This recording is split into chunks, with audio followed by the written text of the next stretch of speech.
All right. Hello, Richardson. Thanks for coming out today. I hope everybody's having a good day and an even better Employee Appreciation Week. Cool. All right, we have a lot of great activities this week, and today we have a special guest, Diana Young, who's going to join us. She's our wonderful VP, and she'll be joining us for a quick press conference where she'll answer some questions from y'all and just give us a little bit of insight on, kind of her priorities. We're going to kick it over now to a video that the center made. Jayson Mendez, our very own agent, created the video, even though he's hiding back there behind the camera. And this just shows you kind of what our center is about and, the things we strive for.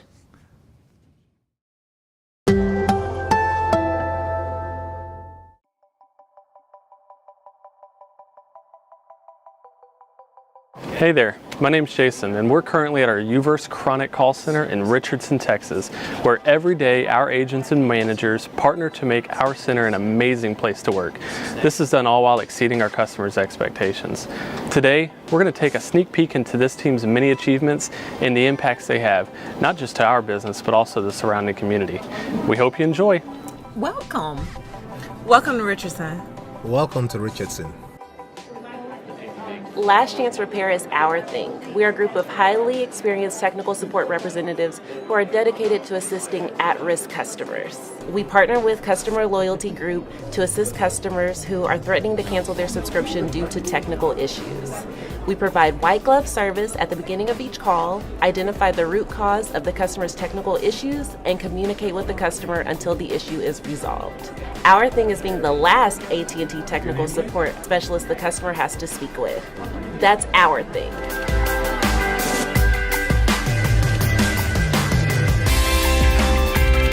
Hi, my name is LaShonda Smith, and attendance is my thing, and these are the people that make it happen. And employees' attendance is vital to a team's morale and productivity. That's why attendance is my thing. Attendance is my thing. I like to come to work and find it very rewarding in keeping my customers connected. I like to keep my attendance manager happy. Attendance is my thing. I find it very fulfilling to be able to assist my customer with their AT&T needs. That's why attendance is my thing. I think it's something maybe to do with my history, where my parents, the way I was grown, taught me how to always be punctual, and I've always been that way. That's why my attendance is my thing.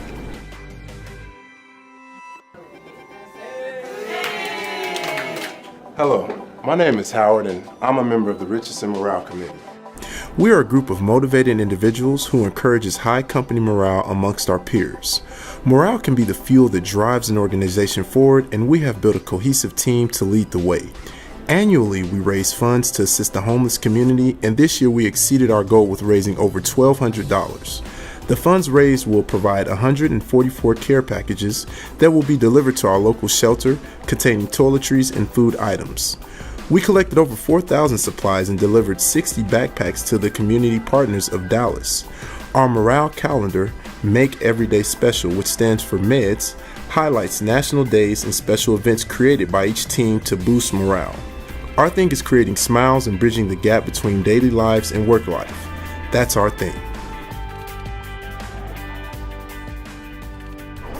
Oh, hi, my name's Corey. I'm a team lead here in the Uverse Chronic Care space. Let me share some of our accomplishments and the work that we do here as team leads in this center. We've had 4 team leads promoted to management positions over the past 4 months. In that same time, we've brought 2 team leads on to help us help our agents. Also, what we do here on a daily basis is we partner directly with our managers in order to best help our agents help our customers. We do that by designing and delivering training guides on new products and processes that are taking place all the time. We also respond directly to assistance requests on complex issues so that our agents can best help our customers. So providing support to our managers and our agents in our center, that's what we do. That's our thing as team leads.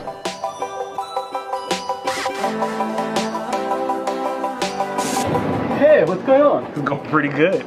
Hi, my name is John Rivero Gomez. And my name is Tariq Walker. We are part of the Leadership Development Program. In addition to coaching all of our agents, we work on a variety of projects to help our center get better every day. Yeah. So one of the projects in which I'm working on, and I'm really excited to introduce it to the center, is the new expansion of the break area. It includes entirely new furniture, pool table, foosball table, table tennis, just a whole entire area, including an entertainment zone where the agents can upskill themselves on the different devices that they're assisting customers with. That's amazing. Adding value? It's our thing.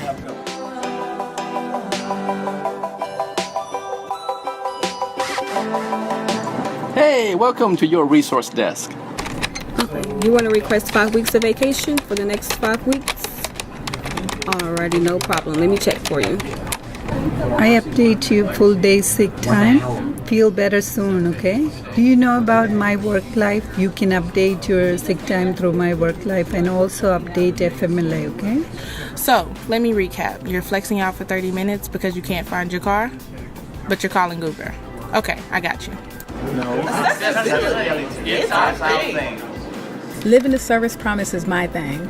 Listening and building rapport is my thing. Making the customer feel special and comfortable with our solutions to their issues, that's my thing. Doing it right the first time is my thing. Notating my customers' accounts in great detail, it's my thing. Addressing the customer's needs and concerns, that's my thing. Putting a smile on my customer's face is my thing. Thank you for watching today. You received a small glimpse of all the great things we're accomplishing here in Richardson. Be proud is being reflected in the calls we take, the projects we develop, and the community service we provide. As we move forward, Richardson will be a leader in change and show the rest of the organization what we can accomplish by working together. This is only the beginning.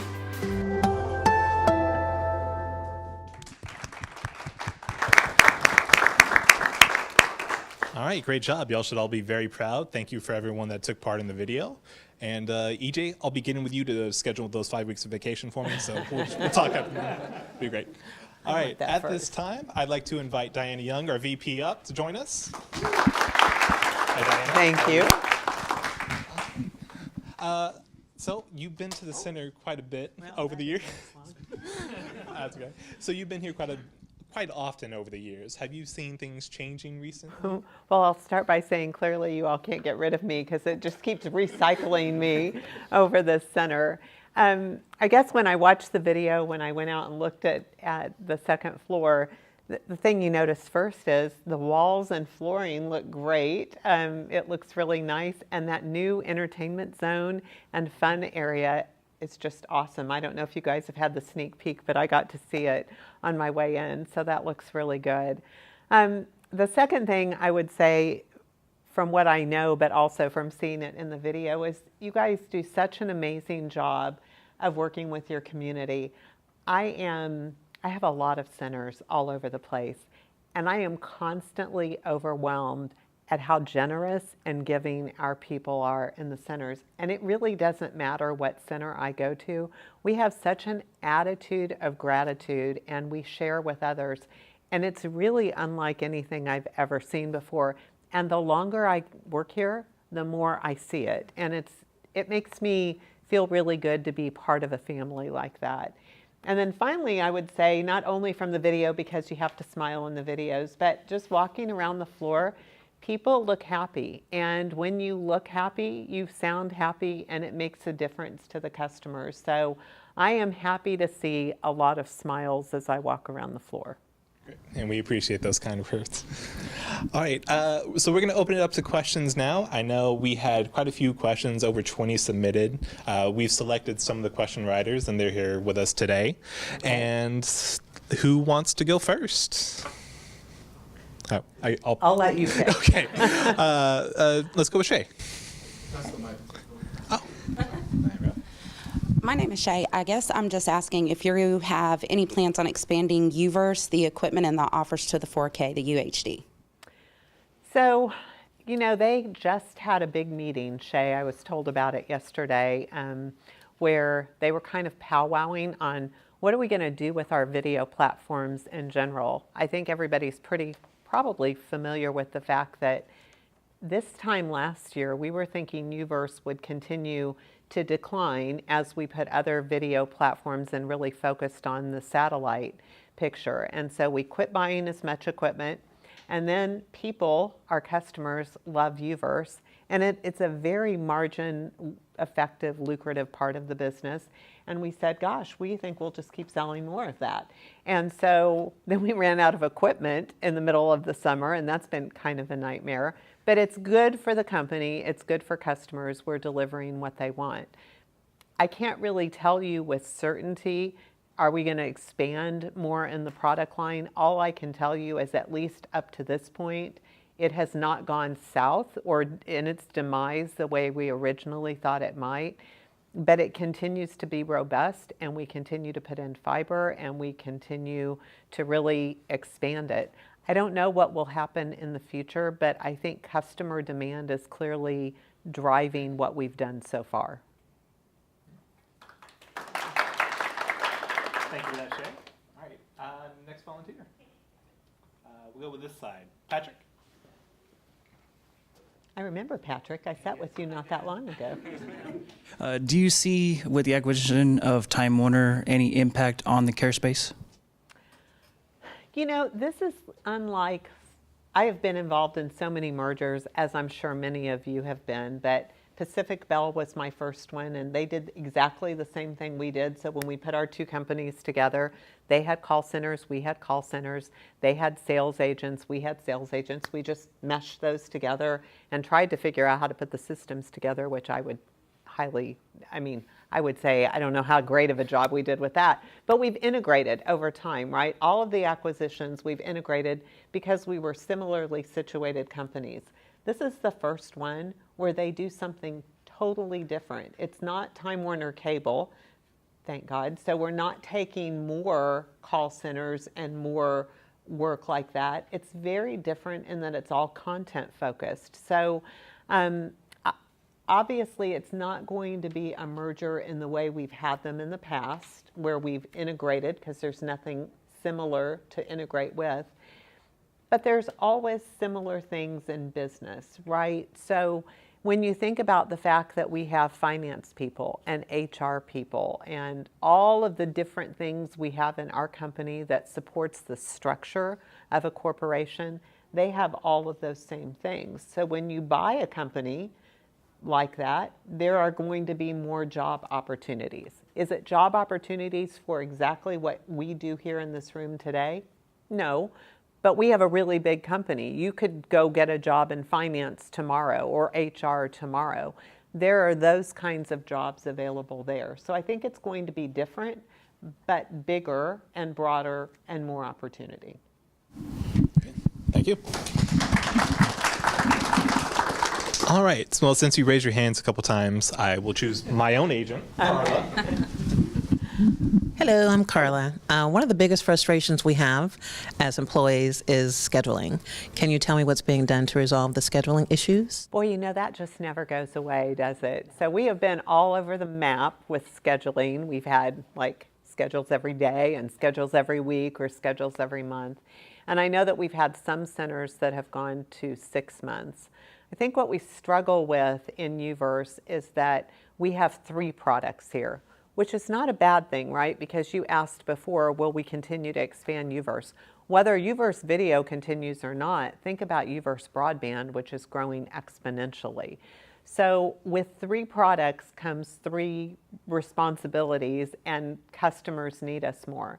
And this group just happens to be the highest paid and most skilled people we have in the UVerse world. So we need you, and we have to spread you out over a lot of hours.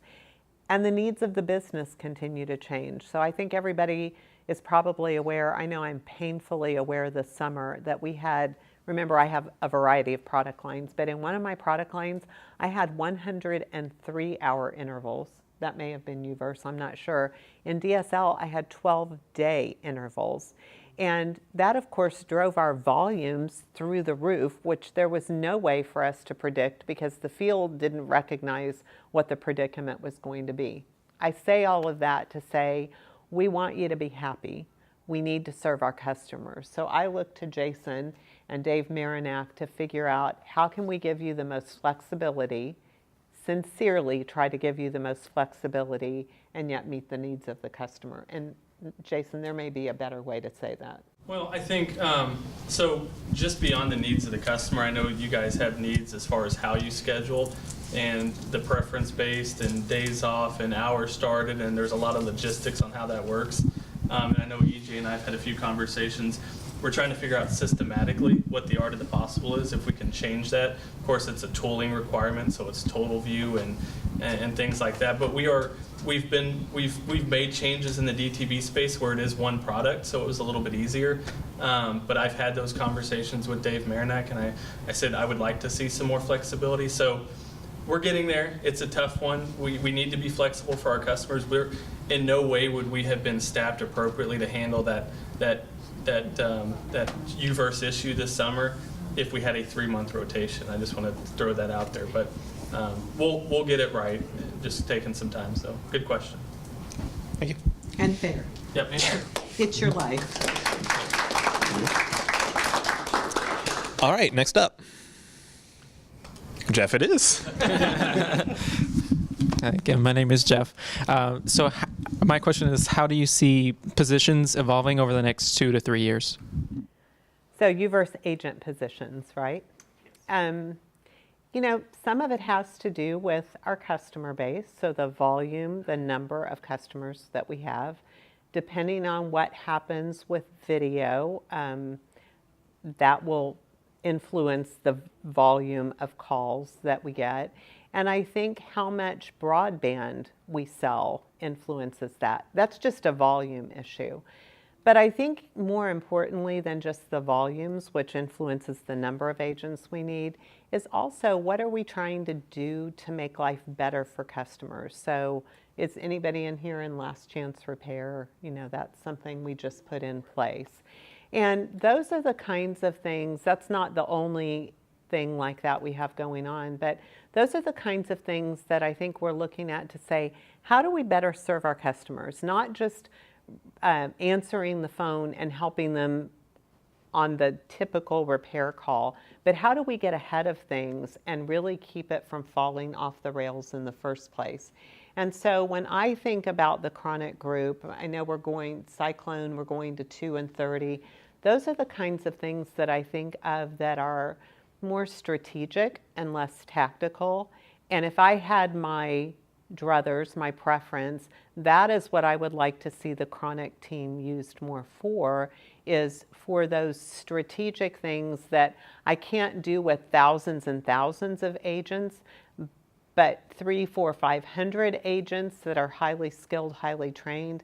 You can make a difference in a really, I'm going to say surgical way where you can't do that with the masses. So if you're asking me where do I think our jobs are going, I think more strategic, more specialized is what this group would be best at. Great. And I think we'll probably have more information on that in the coming months as things kind of get worked out. Awesome. Good question, Jeff. All right, I mostly asked my agents and SOS agents questions, so I'm going to jump to one of the USPOC agents, Okay. and I'll ask Michael a question here. Okay. Hello, I'm Michael. Now that we're almost in the fourth quarter, has your priorities changed from the beginning of the year? You know, I wouldn't say that anything has really changed. And fundamentally, the truth is our priorities don't change tremendously from year to year. We want to be accessible to answer the phone for customers. We want to make life easier for customers. Now, our projects to do that may change along the way. We have a budget that we have to meet, so that's always important. And as we approach the end of the year, trying to get the numbers in the best place that we can be, I think that always becomes important. So every interaction as you approach the end of the year becomes that much more important because you have fewer left to make a difference on this year. But I think that is the value really that I see in AT&T over, I'm going to say, the last 5 or 6 years. I'm not sure how long Randall's been CEO, but I saw it start to change when he became CEO. And that is, we used to have kind of a different set of priorities every year. And one year it could be these 5, and the next year it was a different 5.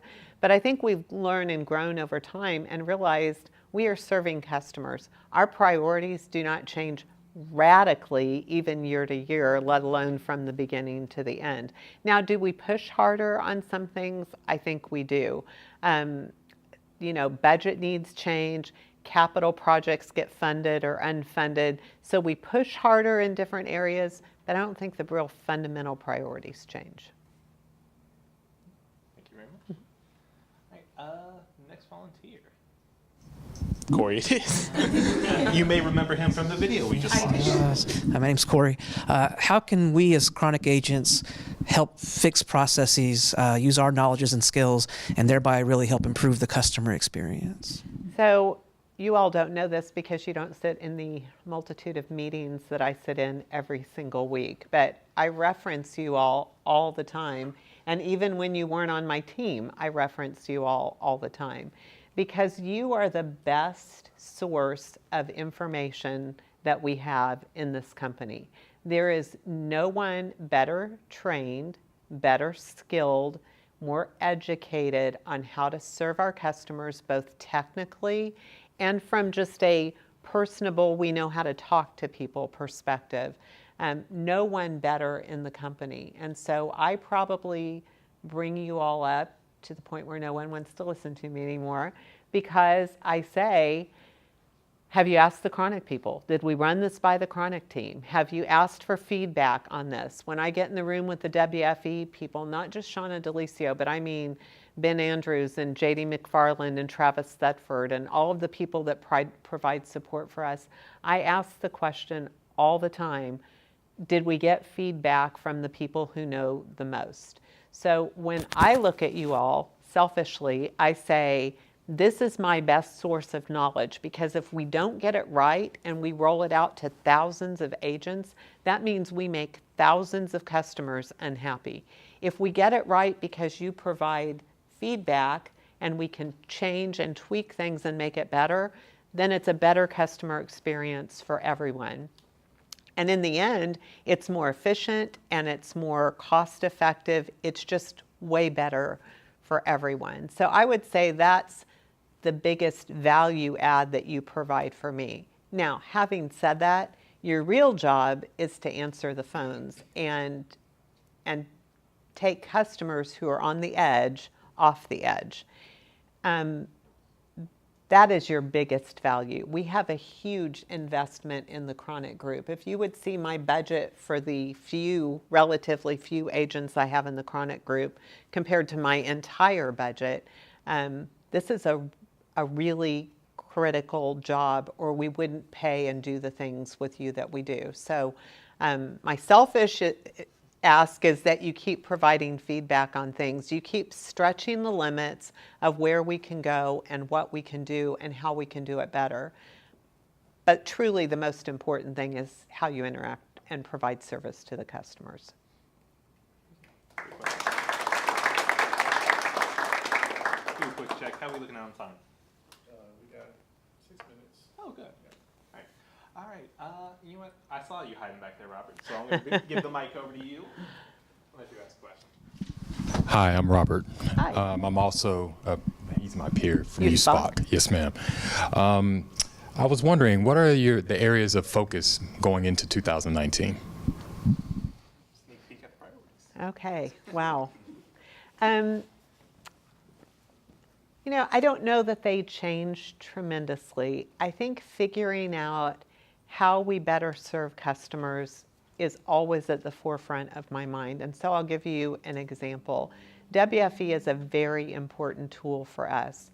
And over time, we've gone from a really bad product in WFE when I first came years ago to, I think, a pretty good product. Now, I know you all use it sometimes and sometimes you don't, and that's a whole different issue.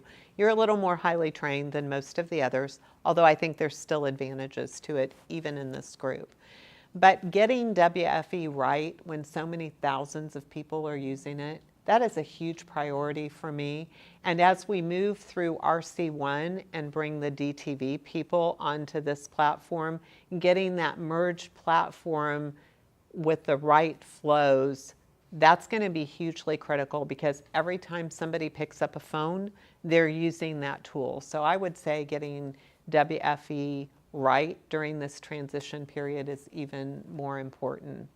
I think training people, and I see this as a personal mission, and I think I try to tell all of my managers this. Training people not only for this job, but for their next job, I think is really important. I sat in a narrowband center, so POTS Center, in Milwaukee last week or the week before that. And, you know, we have 6 million POTS customers left, but we used to have, I don't know, tens and tens and hundreds of millions. I don't know. It was a lot of POTS customers. And we're down to 6 million. And so what I said to that group is, these jobs are not going to be here forever. But there are a lot of jobs in the company. And if you don't want to move, because there may not be a lot of jobs in this particular city, there's a lot of jobs in other places. And so what we have to do is educate people and get them ready for those jobs. So I feel a real sense of responsibility for educating the people in this room and on this team for what you do now, but for also making sure that you're looking beyond this to what will be the jobs someday. And I gave the Kodak example in Milwaukee of, you know, nobody ever thought that cameras and film, and if you don't even know what that is, I don't want to know that, because at 54, I remember using cameras with flash bulbs, and I mean, I don't mean digital cameras, I mean the old cameras. And there used to be cubes, remember? And they went around the top. Anyway, who would have ever thought 30 years ago that cameras really wouldn't exist anymore? I can't even tell you where my camera is in my house, but I always know where my iPhone is. So that is a whole group of people, and think about how many tens and tens of thousands of people that were employed by Kodak had to totally rethink what they did and how they did it. And some of them found jobs in that industry and went to the digital world, and some of them didn't and went out and did other things. And so what I encourage people to do is keep your focus on what you're doing here, learn how to do it best, give great ideas, let's move ahead, but always be looking at what's next, because the world is going to continue to change. Mm-hmm. Great answer. Well, as one of the original WFE flow writers, I'm not going to take it too personally. I'm going to assume it was the tool that was bad, not my amazing flows. So, yeah, of course. And we do have a lot coming forward as far as, you know, skill and training and development. We have a development committee that we're just starting up, just like the morale committee we saw in the video. So more coming to you on that. All right. I think that's probably about it for questions. Let's go ahead and just any last remarks? I would just say, you mentioned the morale committee, and I can't remember the person who was saying he was kind of in charge of that committee, but what I noticed about every single person in the room is they had a smile on their face. And it didn't seem like a fake smile just for the video. And I would just say, keep that attitude, because that makes the biggest difference. People know when you have a great attitude about your job. The customers know, the people who work around you, and it makes a difference. So I look forward to working with this team again. I never wanted to give up the chronic team. I always felt like this was part of our organization, that we fit together, that you really help us a lot, meaning help the rest of the organization. And I am delighted to have you back. So they've recycled me again. I'm back one more time, and I couldn't be happier about it. So thanks for what you're doing. Thanks for serving the customers the way that you do, and for having a smile on your face.